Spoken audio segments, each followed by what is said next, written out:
This ride takes us through Hyderabad, moving along the city roads during the ride. The mood here is calm and focused, with the sound of the engine carrying us through the changing rhythm of the streets. Let the road unfold naturally as we settle into this stretch.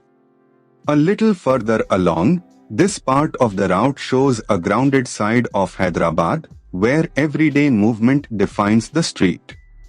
Shops, side lanes, and passing vehicles build a sense of momentum, and the pace stays steady.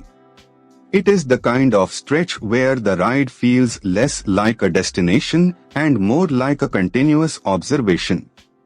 As the ride continues, here is something worth knowing about this part of Hyderabad.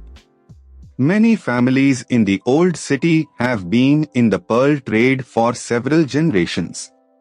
That local detail adds depth to what might otherwise seem like a simple road, and it reminds you that every ride here passes through layers of history and routine. Coming into the next stretch, from the rider's perspective, this section is defined by spacing, timing, and attention. Traffic flows in its usual unpredictable pattern, so every opening on the road matters. The experience becomes less about speed and more about reading the street early, staying smooth, and keeping the ride controlled.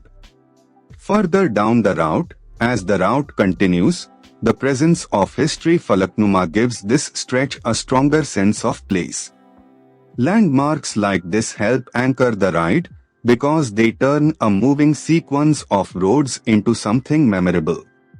With the road opening ahead, the atmosphere here changes with the hour, and the weather adds its own character to the ride. The road noise, light, and movement around the bike all combine into a very specific riding mood. That is what makes city POV footage work best when the narration supports the scene. As this ride through Hyderabad comes to a close, the journey may be simple, but the texture of the road, the city, and the ride itself is what makes it worth watching.